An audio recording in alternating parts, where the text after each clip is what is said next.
Hello guys, मैं आप सबका स्वागत करती हूँ अपने चैनल वंजू एडिक्शन पर।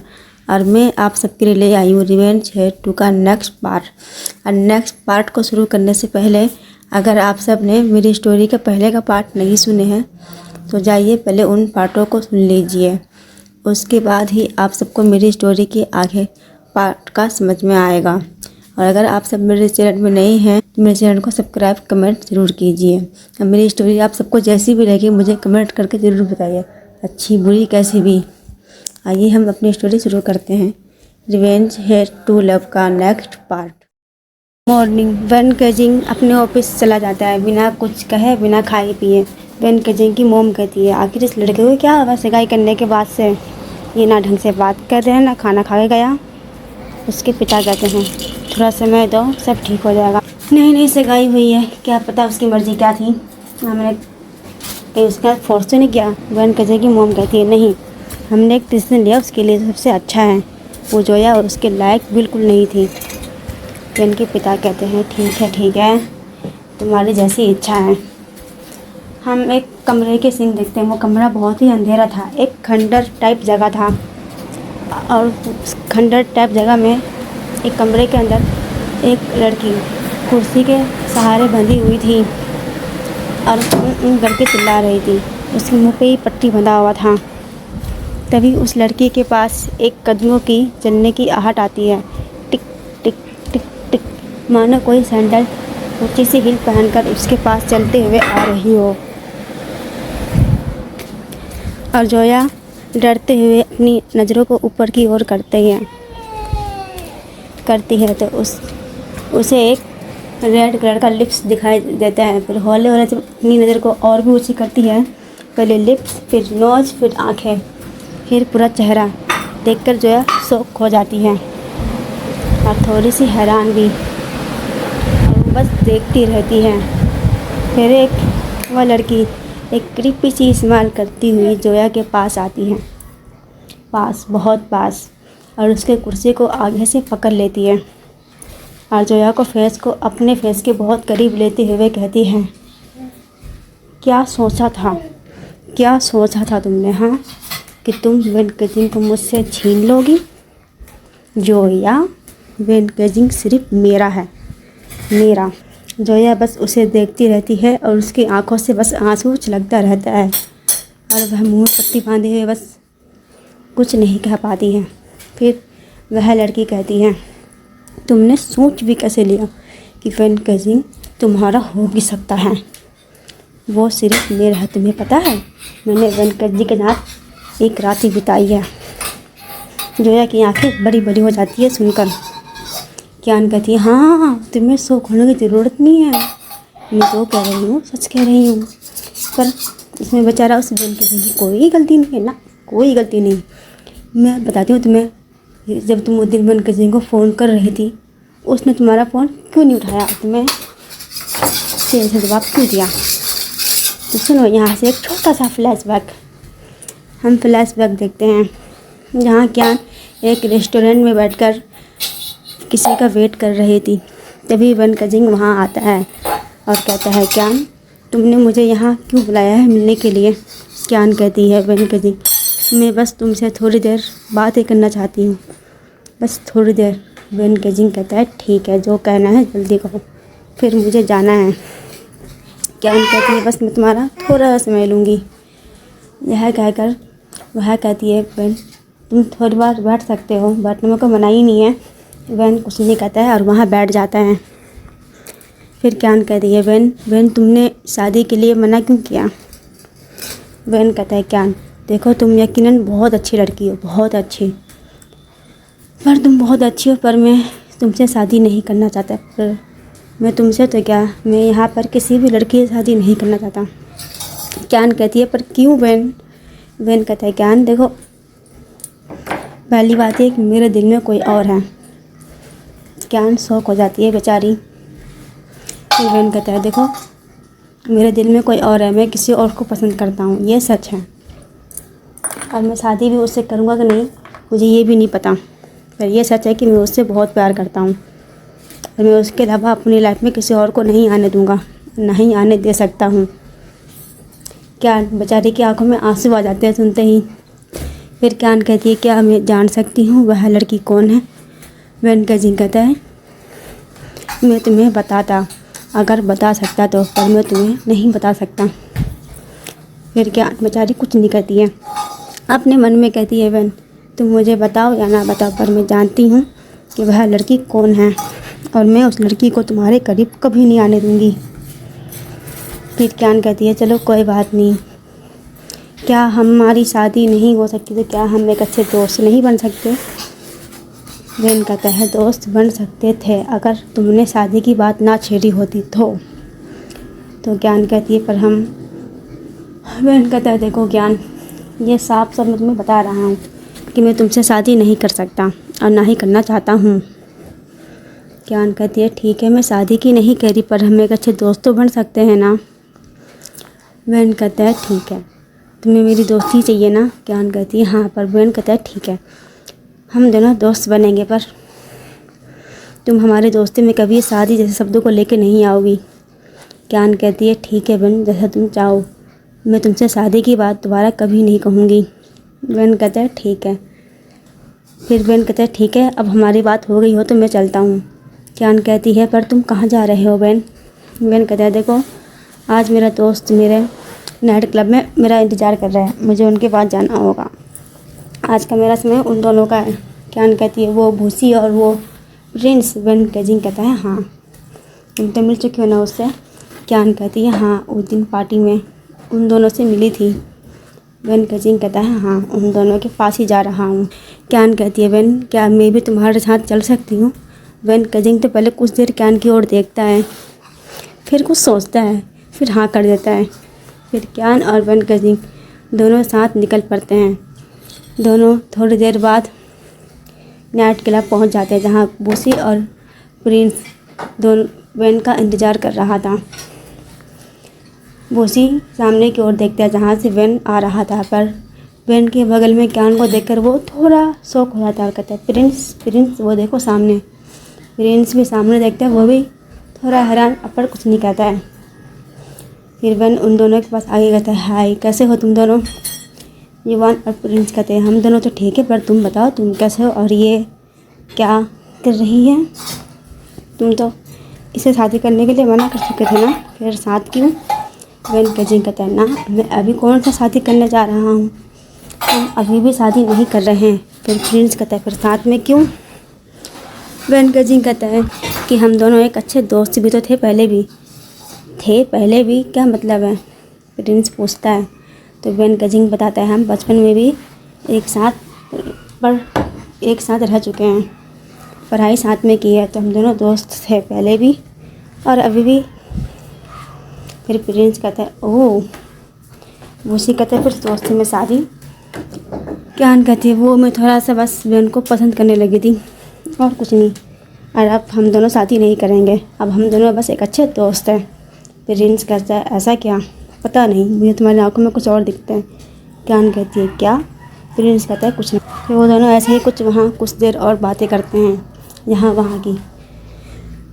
फिर ज्ञान कहती है वेन मैं थोड़ी देर में आई। वेन केजिंग पूछता है कहाँ जा रही हो तुम। ज्ञान कहती है वेन मैं बस यहीं वॉशरूम जा रही हूँ। यह कहकर ज्ञान वहाँ से चली जाती है। फिर भूसी पूछता है वेन केजिंग ये सब क्या था, वो तो तुमसे शादी करने के लिए मरे जा रही थी और अब दोस्ती। वेन केजिंग कहता है मैंने उसे समझा दिया है कि हम दोनों का कुछ नहीं हो सकता क्योंकि मेरे दिल में कोई और है। भूसी कहता है वही कर्ज ना। वेन केजिंग कहता है हाँ चाहे कर्ज हो या फ़र्ज हो पर वही। प्रिंस कहता है वेन केजिंग देखो जो भी करना सोच समझ के, कुछ भी ऐसा वैसा गलत कदम मत उठाना जिससे तुम्हें आगे पछताना पड़े। वेन केजिंग कहता है नहीं मैं ऐसा कुछ नहीं करने वाला जिससे मुझे आगे पछताना पड़े, तो तुम दोनों बेफिक्र रहो। यह कहकर वो दोनों फिर वाइन पीते हैं। इतने में फिर ज्ञान उनके पास आ जाती है और ज्ञान भी उनसे बातें करने लगती है। फिर प्रिंस और वूसी कहते हैं वेन केजिंग चलो हम अब चलते हैं, बहुत देर हो गया है। वेन भी कहता है ठीक है, पर ज्ञान कहती है वेन केजिंग पर मैं। वेन कहता है हाँ बताओ क्या। ज्ञान कहती है वेन केजिंग पर मैं कुछ देर यहाँ और रुकना चाहती हूँ। बहन कहता है तुम रुकना चाहती हो? क्यान कहती है हाँ। फिर प्रिंस कहता है पर बहन, पर हमें तो जाना होगा। तो क्यान कहती है ठीक है हम चलते हैं। बहन कहता है नहीं, अगर तुम्हारा रुकने की मन है तो हम रुकेंगे। यह कहकर वो दोनों से बोलता है प्रिंस बूझी चलो ठीक है हम फिर मिलेंगे सुबह। वो दोनों भी कहते हैं ठीक है हम फिर मिलेंगे सुबह। यह कहकर दोनों वहाँ से चला जाता है। बहन कजिंग वहीं क्यान के पास बैठा रहता है। फिर इतने में बैठा रहता है और कहता है सर वाइन। तो बहन कजिंग कहता है हाँ, एक वो भी लेता है और एक क्यान को भी देता है। दोनों ही वाइन पीते हैं और कुछ देर बाद वाइन पीने के कुछ देर बाद बहन कजिंग को सर हल्का हल्का चकाने लगता है। उसकी बातें सेक करने लगती है। क्यान कहती है बहन क्या तुम ठीक हो? बहन कहता है हाँ मैं ठीक हूँ। फिर क्यान पूछती है बहन क्या तुम सच में ठीक हो? बहन कहता है क्यान पता नहीं मुझे क्या हो रहा है, सर हल्का हल्का घूम सा रहा है। क्यान कहती है फिर हम घर चलें? बहन कजिंग कहता है हाँ। फिर जैसे ही घर जाने को होता है बहन कजिंग चकरा के गिरने वाला होता है, पर क्यान उसे संभाल लेती है और कहती है बहन तुम ठीक हो? बहन कहता है पता नहीं क्यान मुझे क्या हुआ है। क्यान कहता है चलो मैं तुम्हें घर लेके चलती हूँ। बहन कजिंग कहता है नहीं, मेरा एक रूम यहीं हमेशा बुक रहता है, मुझे वहाँ लेके चलो, मैं कुछ देर वहाँ आराम करूँगा फिर ठीक हो जाऊँगा। क्यान कहती है ठीक है। यह कहकर वह बहन कजिंग को ऊपर रूम में ले जाती है और रूम में लाकर बहन को रूम में उसके बेड पर चला देती है। क्यान कहती है बहन तुम ठीक हो? तुम्हारा तुमको चकरा रहा है क्या? बहन कहता है पता नहीं। यह कहकर वह बेड में सो जाता है। फिर क्यान आवाज़ देती है बहन कुछ नहीं कहते हैं। क्यान 3-4 बार आवाज़ देती है पर बहन कजिंग कुछ नहीं कहता है। यह देखकर क्यान के चेहरे में एक डेविल सी स्माइल आ जाती है और वह कहती है बहन बेचारा आज तुम मेरे हो जाओगे। फिर क्यान कहती है 1 मिनट तुम मेरे कैसे हो सकते हो? तुम तो बेहोश हो गए, सो गए, अब मैं तुम्हें अपना कैसे बनाऊँ? फिर क्यान कहती है ये मैंने क्या कर दिया, अगर मैं ऐसे कोई और दवाई देती तो ऐसे पता चल जाता, इसीलिए मुझे ऐसे बेहोशी का दवाई दिलाना पड़ा। अब तो मेरे भाषा ब्रेन उल्टा हो गया है, अब मैं तुम्हें अपना कैसे बनाऊँगी तुम्हारी बेहोशी में। फिर क्यान यही कहकर कुछ सोचती है, फिर किसी को फ़ोन करती है और कहती है जल्दी यहाँ पर आओ। यह कहकर वह फ़ोन काट देती है। थोड़ी देर बाद उसके कमरे में बेल डोर बजता है। क्यान गेट खोलती है, कहती है आ गए तुम? कहता है हाँ, तुमने मुझे यहाँ क्यों बुलाया है? क्यान कहती है कि मुझे तुमसे एक काम है, तुम्हें वो काम करना होगा। वह लड़का जो सामने गेट में खड़ा होता है काम, और मुझसे ऐसा क्या काम है तुमने मुझे इतनी रात गए इस बार होटल में बुलाया? क्यान कहती है एक काम, बस तुम्हें वो करना है और अपना पैसे लेके जाना है और दोबारा कभी मुझे अपना चेहरा मत दिखाना। वह लड़का कहता है ठीक है, मुझे क्या करना, मुझे तो बस अपना पैसा से मतलब है और काम से। क्यान कहती है अच्छी बात, तो आ जाओ अंदर। वह लड़का अंदर आता है और सामने सोया बहन कजिंग को देखता है। कहता है ये यहाँ क्या? क्यान कहती है तुम्हें उससे कोई मतलब नहीं होना चाहिए कि यह कौन है और यहाँ क्या कर रहा है, तुम्हें बस तुम्हारा काम करना है। वह लड़का कहता है मुझे क्या करना है, मुझे तो बस मेरा काम करना है, बताओ क्या करना है। क्यान कहती है मेरे साथ नाइट स्पेंड करना है। वह लड़का बिल्कुल शौक हो जाता है और कहता है क्या? बेचारे उस लड़के का मुंह खुला ही खुला रह जाता है और कहता है सर तुम तो इस बहन के शादी करने वाले थे ना, फिर तुम मेरे साथ क्यों रात बिताना चाहती हो? क्यान कहता है क्योंकि मेरा शादी ये मुझसे शादी करने से मना कर रहा है और ये ऊपर से बेहोश है और मैं बेहोशी में इसके साथ कुछ नहीं कर सकती और ना ही ये कुछ मेरे हाथ कर सकता है। तो वो लड़का कहता है अच्छा जी, तो तुम्हें हर चीज़ मेरे साथ करना है, फिर बाद में इसके ऊपर हर चीज़ थोपना है कि इसने तुम्हारे साथ जो किया है और तुम्हें इसके साथ रात बिताई है। क्यान कहती है हाँ, तुमने बिल्कुल ठीक समझे। वो लड़का कहता है तुम हो तो एक सातिर लोमड़ी ही। क्यान कहती है कुछ शक है? वो लड़का कहता है नहीं, अभी हमें उस लड़के का नाम या शक्ल नहीं बताया जाता है, हम उस लड़के के बारे में बाद में जानेंगे कि यह लड़का कौन है। फिर वह लड़का कहता है हम कहाँ सोएंगे, यहाँ बेड में इसके बगल में? क्यान कहती है नहीं, वो सोफ़ा कब काम आएगा। यह कहकर क्यान जाकर सोफे में बैठ जाती है अपने कपड़े को आधे खोलकर। वह लड़का भी एक तिरछी और डेविल स्माइल करता है और जाके कियान के ऊपर झपटा मार लेता है और उसके साथ फोर्सफुली किस करता है। किस करते करते उसके गले में लग कर हर जगह किस करते करते इन दोनों किस रोमांटिक होते हैं और रात बिताते हैं। बिताने के बाद 1 घंटे बाद वह लड़का वहाँ से अपने कपड़े वगैरह पहनता है और चला जाता है। फिर कियान भी अपने कपड़े को नहीं पहनती है, बस ही रहने देती है और जाके बहन का कपड़ा उतार के बहन को वहीं सुला देती है, जाके उसके बगल में ही सो जाती है। यह नाटक करते हुए कि हाँ उन दोनों के साथ तो वाकई में बहुत कुछ हुआ है और उन्होंने रात बिताई है। पर सच्चा है तो हम और आप जानते हैं कि इन्होंने कितनी अच्छी रात बिताई है। बेचारा बेनकेजी खामा आया था मना करने और फंस गया कियान की जाल में। अगली सुबह देखते हैं जहाँ बेनकेजी की आंखें हौले हौले धीरे धीरे खुलती है और बेनकेजी जब अपनी आंखें खोलता है उठ के बैठ जाता है और फिर अपने बिस्तर को यहाँ से वहाँ देखने लगता है और जब अपने बगल में सोए कियान को देखता है तो वो पूरा शौक, हैरान और परेशान हो जाता है और हल्का सा घबरा जाता है और कहता है ये क्या हुआ, ये मैंने क्या किया, मुझे कुछ याद क्यों नहीं है। फिर वह डरते डरते हल्के हाथों से कियान को उठाता है। कहते कि कियान को कई बार आवाज़ लगाता है। फिर कियान हल्की हल्की आंखें खोलती है, उठ जाती है और बहन की ओर घबराती हुए देखिए। कहती बहन तो तुम, बहन के जिन कहते कियान तुम डर क्यों रहे हो। कियान कहती बहन तुम वो रात को तुम्हें क्या हुआ था। बहन कहती कहते मुझे क्या हुआ था। कियान कहती है बहन तुमने ऐसा क्यों किया मेरे साथ। बहन ने कहते हैं मैंने क्या किया तुम्हारे साथ, मुझे देखो कुछ याद नहीं है सच में। बहन कहते हैं मैंने तुम्हारे साथ कुछ नहीं किया है। कियान कहती है बहन कहती ठीक है तुम तो आप पलटोगे ही ना मेरे साथ हर चीज़ कर। बहन कहते हैं नहीं कियान देखो मैं सच कह रहा हूँ, मुझे नहीं याद कि मैंने क्या किया है क्या नहीं किया है, प्लीज़ मुझे माफ़ कर दो जो भी हुआ है। कियान कहते हैं ठीक है कोई बात नहीं, मैं तुम्हारे ऊपर कोई इल्ज़ाम नहीं लगा रही। बहन कहते हैं कियान कहती है ठीक है कुछ नहीं। फिर कियान कपड़े पहनती है और वहाँ से चली जाती है। बहन कहती है बेचारा वहीं पढ़ाया जाता है। कियान वहाँ से चली जाती है। हमारा फ्लैशबैक नहीं खत्म रहता है। कियान कहती है देखा मैंने ये किया तुम्हारी बहन के साथ। और बहन कहती को लगता है बेचारा सोचता है कि उसने गलत किया मेरे साथ।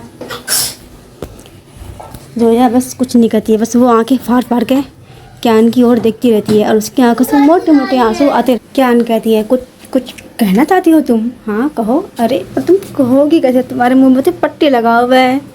फिर कियान यह कह के हंसती है और उसके मुंह से पट्टी निकाल देती है। जोया कहती है तुम ऐसा कैसे कर सकते हो, कितनी गिरी हुई हो तुम। जोया कियान कहती है हाँ गिरी हुई तो हूँ मैं और मैं कुछ भी कर सकती हूँ, खासकर तुम्हारे साथ। जोया कहती है मैंने तुम्हारा बिगाड़ा क्या है। कियान कहती है तुमने मेरा बिगाड़ा है, बहुत कुछ बिगाड़ा है और तुम्हें नहीं बिगाड़ा है। हर बार तुम मुझसे आगे रहते हो हर चीज़ में। हर कोई तुम्हें पूछता है, हर कोई तुम्हें मानता है। बचपन से लेके आज तक सब तुम्हारी ही बातें करती हैं। यहाँ तक कि वो बेनकेजी भी जो पहले मोटा था वो भी तुम्हें सबसे आगे रखा था मेरे दोस्त होने के बाद भी। और अभी जब मैं बेनकेजी को पसंद करती हूँ तो वो मुझे नहीं तुम्हें पसंद करता है, तुमसे शादी करना मांगता है, मुझसे नहीं। इसीलिए तुमने मेरा बहुत कुछ बिगाड़ा है और मैं तुम्हें अब तक मार चुकी होती, पर मुझे तुमसे कुछ चाहिए इसलिए तुम अब तक ज़िंदा हो मेरे सामने। जोया डरते हुए कहती है क्या तुम मुझसे क्या चाहती हो। कियान कहती है मैं तुम्हें मार देती अगर मुझे पता होता कि मैं माँ नहीं बन सकती। जोया एकदम शौक हो जाती है, हैरान। कियान कहती है हाँ तुमने बिल्कुल ठीक सुना, मुझे लगा कि उस रात के बाद मैं प्रेग्नेंट हो जाऊंगी, पर नहीं, मैं तो प्रेग्नेंट हो ही नहीं पाई और ना ही कभी हो सकती हूँ। और अच्छा हुआ, मुझे बच्चे चाहिए भी नहीं, पर मुझे तुम्हारा बच्चा चाहिए बहन के पास जाने के लिए, ताकि मैं उसके करीब जा सकूं, उससे शादी कर सकूं। इसके लिए मुझे तुम्हारा बच्चा चाहिए और मैं तुम्हारा बच्चा लूँगी तुम्हें मार कर। जोया कहती है तुम मेरा बच्चा कैसे ही ले सकती हो, वो तो अभी दुनिया में आया भी नहीं है। कियान कहती है कोई फ़र्क नहीं पड़ता कि वह अभी दुनिया में आया है कि नहीं आया है, मैं इंतज़ार कर सकती हूँ और इतने तुम्हारा बच्चा आएगा, तुम यहीं रहोगी मेरे पास, यहीं मेरी कैदी बनकर। जोया बेचारी शौक हो जाती है और उसकी आंखें बड़ी बड़ी। जोया कहती है तुम ऐसा नहीं कर सकती हो, ये बच्चा सिर्फ मेरा है कियान कहती है ना, ये बच्चा तुम्हारा था, अब ये बच्चा भी मेरा और बच्चा का पिता भी मेरा, ये बच्चा बनेगा मेरा जरिया बहन के जरिए शादी करने का, उसके पास जाने का, और तुम जाओगे दूर हमारी लाइफ से, बहुत दूर। एक बार ये बच्चा आने तक फिर मैं तुम्हें इतना दूर भेज दूँगी तुम कभी चाहो तब भी लौट के नहीं आ पाओगे। रोया कहती है तुम ऐसा नहीं कर सकती मेरे साथ। कियान कहती है मैं कर सकती हूँ कुछ भी। और यह कहकर वह जोया की टेप चिपकाती है और वहाँ से चली जाती है। बेचारी जोया बस चिल्लाती रह जाती है और सीखती रह जाती है, और कियान वहाँ से जा चुकी थी। अब आगे जानते हैं कि स्टोरी में क्या होता है, और आगे जानने के लिए आप सब बने रहें मेरे इस स्टोरी के साथ।